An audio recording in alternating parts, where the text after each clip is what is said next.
Despite the intense macroeconomic headwinds in 2024, the Nigerian economy exhibited resilience on the account of GDP performance.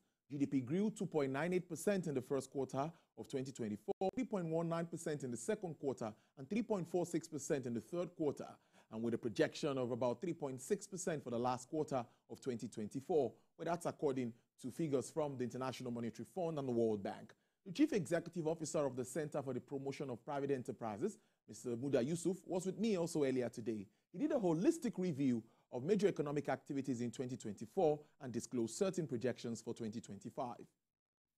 It is an evidence of the resilience that the economy has shown in 2024 because it has been quite challenging for businesses, particularly on account of two major factors or three major factors. The factor of the exchange rate depreciation, the factor of the high energy costs, and the factor of insecurity. You know, those three factors were major headwinds for the economy across all major sectors of the economy.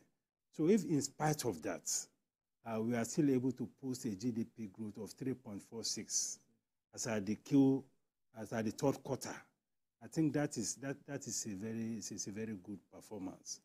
And we are hoping that as we remove or deal with some of these headwinds going forward, the situation will get better. And don't forget, even in the budget, 2025 budget, yes, the projection for GDP growth was 4.06. You know, here we are already doing 3.46 as at the third quarter. And my expectation is that the performance for the fourth quarter is likely to be better than the performance. It's not too ambitious. No, it's not too ambitious at all. I think it's something that is realizable. You know, so we may be closing the quarter, the year at about 3.6 or 3.7. You know, so the 4.06% projected for 2025 under the MTF it's not ambitious at all. A day before the closure of business at the stock market for the year 2024, many companies tapped into the bullish run, upgrading their prices in key sectors. A long line of gainers pushed the index upwards to almost a percentage point, stressing the trade advantages that came to key businesses. The big beer makers, Guinness, ranked top with over 3% price jumps, followed by Suno Assurance, Mayor Paints, Len Africa, and Livestock Feeds. The lower traders with losses were O&O, Nigerian Breweries, UBA, LLX, and Champion Breweries. Asian shares made a muted start to the week as the high treasury yields challenge reached Wall Street equities valuations, while underpinning the US dollar near multi-month peak.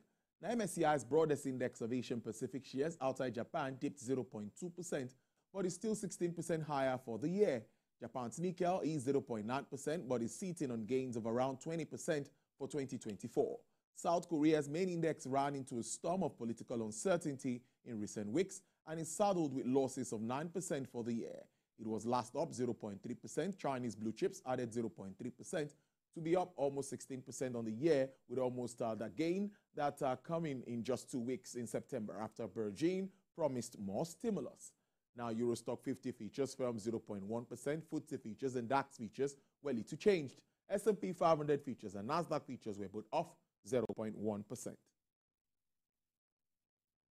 To South Korea, where factory output fell more sharply than expected in November amid slowing exports and weakening business confidence. Latest data from Statistics Korea shows that the industrial output index fell 0.7% over the month on a seasonally adjusted basis after no change in the prior month. On an annual basis, the index was up 0.1%, slower than gains of 6.3% the month before and 0.4% expected by economists. Last month, South Korea's export growth slowed to a 14-month low as shipments to the United States and China fell amid tariff uncertainty. The country's business sentiments also hit this month the weakest in more than 4 years. Japan's factory activities shrank at a slower pace in December as declines in production and new orders eased, urging closer to stabilization after recent falls. Now, the final June Bank, Japan Manufacturing Purchasing Managers Index, rose to 49.6 in December, indicating the softest contraction in 3 months. The index was slightly higher than 49.5 in flash reading and 49.0 in November, but stayed below the 50.0 threshold that separates growth from contraction for the 6th straight month. Employment expanded in December, reversing its fall in November to reach the highest level since April. The sub-index of production shrank for the 4th straight month in December, but the contraction was also slower than last month. Manufacturers noted that subdued new orders were the main factors behind a decline in output. While crude oil prices edged down today until holiday ahead of a new year end, and the year end, as traders awaited more Chinese and U.S. economic data later this week to assess growth in the world's 2 largest oil consumers. U.S. West Texas Intermediate crude sells for $70.59 with a decline of 0.01%. Brent also experienced a downward price margin, 0.05%, to sell for $74.13 per barrel. Bonnie Light sells for $78.62 with a price decline of 2.84%. And 40 OPEC basket crude oil dealers are offering $72.88 with a downward price review of 1.15%.